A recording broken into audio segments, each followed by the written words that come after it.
Hello friends, आज आपण इयत्ता चौथीमधील स्कॉलरशिपमधील बुद्धिमत्ता चाचणी या विषयावरील प्रश्नांचा सराव घेत आहोत. तर चला व्हिडिओला सुरुवात करूया. प्रश्न असा आहे की खालीलपैकी किती विधाने योग्य आहेत. विधान असं आहे की पश्चिम व उत्तर यांच्यामध्ये वायव्य दिशा आहे. आता यासाठी तुम्हाला दिशेचं ज्ञान पाहिजे. कोणत्या बाजूला कोणत्या दिशा असतात, त्याशिवाय तुम्ही ठरवू शकणार नाही. काय सांगितलंय? पश्चिम आणि उत्तर. त्यासाठी मी तुम्हाला थोडक्यात सांगते. या ठिकाणी बघा, हे असं स्ट्रक्चर असतं, बरोबर आहे. इकडे असते बघा उजवीकडे पूर्व दिशा, डावीकडे असते पश्चिम दिशा, वरच्या बाजूला नेहमी कोणती दिशा असते तर उत्तर असते, आणि खालच्या बाजूला असते तर दक्षिण असते. त्यानंतर तुम्ही हे स्ट्रक्चर पाठ करून घ्या. वा ई नै आ. मग या ठिकाणी बघा, वा ई नै आ. या ठिकाणी वा म्हणजे वायव्य, ई म्हणजे ईशान्य, नै म्हणजे नैऋत्य, आणि आ म्हणजे आग्नेय. आता त्यांनी पर्याय काय दिला आहे की पश्चिम व उत्तर यांच्यामध्ये वायव्य दिशा आहे. तर पश्चिम आणि उत्तर त्यांच्यामध्ये वायव्य दिशा आहे का? हो आहे. मग हे विधान काय आहे? योग्य आहे, अ नंबरचं. त्यानंतर पुढचं बघा की एका दोरीचे 10 तुकडे करण्यासाठी ती 10 ठिकाणी कापावी लागते. योग्य की अयोग्य आहे? समजा आपण एक दोरी घेतली आणि तिला मधून कापली तर किती तुकडे होतात बरं? 2 होतात. एकदा कापल्यावर किती होतात? 2. मग 10 वेळा जर कापले तर 11 होतील. मग हे विधान काय आहे? अयोग्य आहे. हे योग्य विधान नाही. त्यानंतर क बघा की शीर्षासनात उजव्या व डाव्या बाजूची दिशा बदलते. हे बरोबर आहे. जर आपण सरळ बघितलं तर आपली जी बाजू उजवी असते ती शीर्षासनात डावी होते, म्हणून हे विधान अगदी योग्य आहे. बघा त्यानंतर बघा की इंद्रधनुष्य नेहमी सूर्याच्या विरुद्ध दिशेचं असते. बघा हे सुद्धा विधान बरोबर आहे. जर तुम्ही इंद्रधनुष्य पाहिलं की इंद्रधनुष्य नेहमी काय होतं की सूर्यकिरणांनी परावर्तित होऊन जे काही दवबिंदू आहेत, पाण्याचे थेंब आहेत, त्यामुळं दिसतं. मग नेहमी इंद्रधनुष्य तुम्ही बघा नेहमी कधी पण म्हणजे लक्षात ठेवा विरुद्ध दिशेला असतं. परंतु तुम्ही जर पाहिलं कधी पडलं इंद्रधनुष्य तर नेहमी सूर्य त्याच्या विरुद्ध दिशेला असतो. म्हणजे हे सुद्धा विधान काय आहे? योग्य आहे. म्हणून अ क ड किती झाले? 3. म्हणून पर्याय क्रमांक 2 हे आपलं करेक्ट उत्तर आहे. त्यानंतर नेक्स्ट क्वेश्चन बघा काय आहे की खालील प्रश्नाच्या सुरुवातीला 3 पदे दिली आहेत. त्यांचे काही वैशिष्ट्य आहे, त्यामुळे त्यांचा एक गट तयार होतो. या गटात बसणारे पद पर्यायातून निश्चित करा. आता जो काही गट दिलेला आहे बघा CDE, मग आपण जर पाहिलं CDE HIJMNO बघा की जर तुम्ही पाहिलं या ठिकाणी बघा जो गट दिला होता तो काय दिलता? CDE, त्यानंतर HIJ, त्यानंतर MNO असा गट दिलेला होता. मग विचारलंय की काय की या गटाशी जुळणारा पर्याय कोणता असेल. मग मला सांगा, आपण बघितलं की शेवटचे प्रत्येक गटातले शेवटचे 3 लेटर घेतलेत. मग या सुद्धा गटातला आपण शेवटचे 3 लेटर घेऊया. RST. मग आपण पर्याय चेक करून बघूया RST पर्याय आहे का.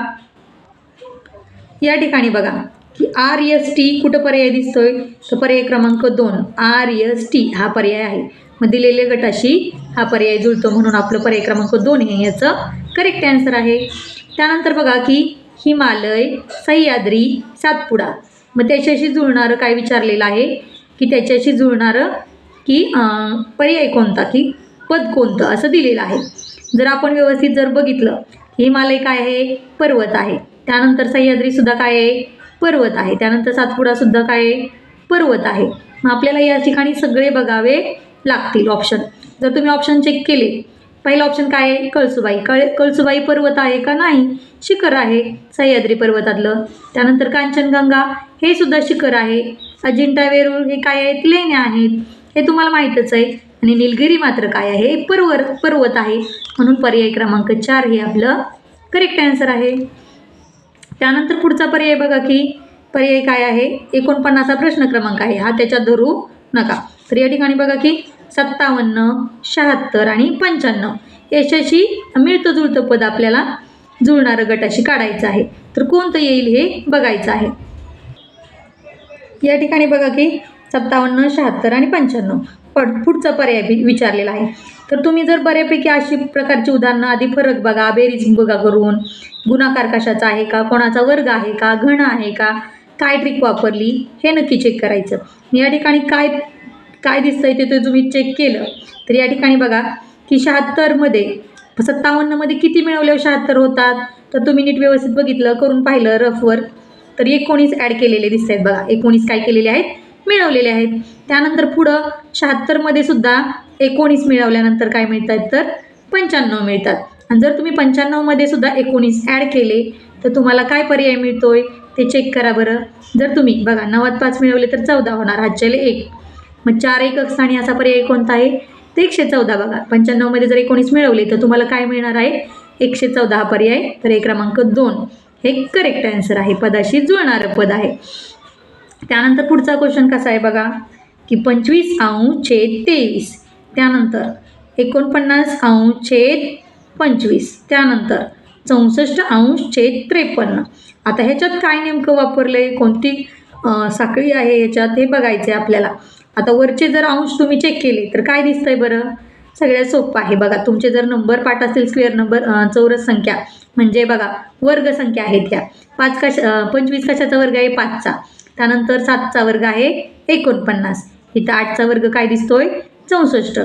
या ठिकाणी वर्ग संख्या दिसत आहे, हे तर लक्षात आलं. त्यानंतर बघा की खाली जे काय पद आहेत छेदात त्यांचं काय दिलेलं आहे, 3 आणि 2 5 होतात, म्हणजे 5चा वरती वर्ग अंशात वर्ग दिलाय.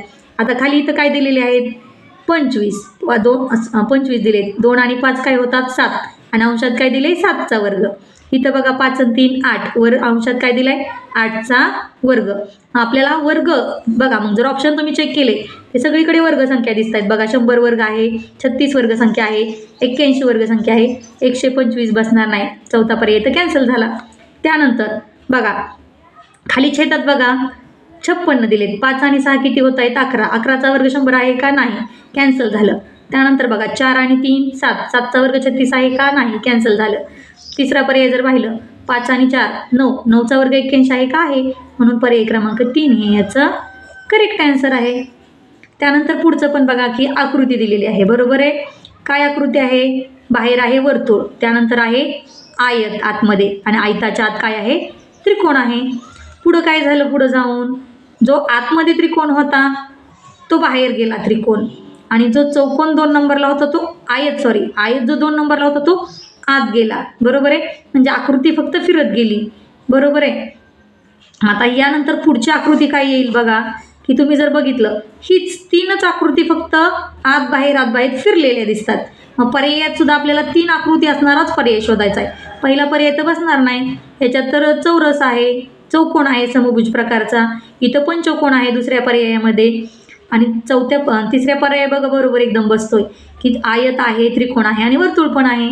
चौथा पर्याय बसणार नाही कारण त्रिकोण रिपीट झालाय, बाहेर पण त्रिकोण आहे ना, एकदम आतमध्ये पण त्रिकोण आहे, म्हणून पर्याय क्रमांक 3 हे आपलं काय होणार आहे, करेक्ट आन्सर होणार आहे. या ठिकाणी नेक्स्ट क्वेश्चन बघा की एका सांकेतिक भाषेत मावळा हा शब्द मवाळ असा लिहिला, तर त्याच भाषेत सावकार हा शब्द कसा लिहाल. आता नेमकं काय केलंय ते बघा, माचं काय झालं म, वचं काय झालं वा, ळाचं काय झालं ळ. मग तुमच्या हे लक्षात येतंय का की जिथं काना आहे तिथं काना काढून टाकला आहे, जिथं काना नाही त्या ठिकाणी काना दिलेला आहे. तेव्हा त्या मावळाचा वर्ड काय झाला, शब्द काय झाला मवाळ. मग विचारलंय काय, सावकार हा शब्द कसा होईल आणि कसा लिहाल.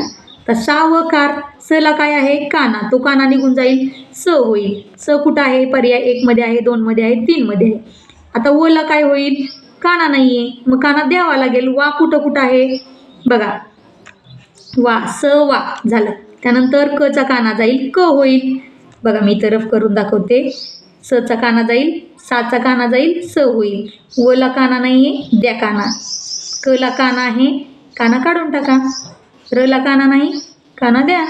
स वा करा, मग स वा करा असा ऑप्शन कुठला आहे, स वा करा पर्याय क्रमांक 1 आहे, म्हणून पर्याय क्रमांक 1 हे याचं करेक्ट आन्सर आहे.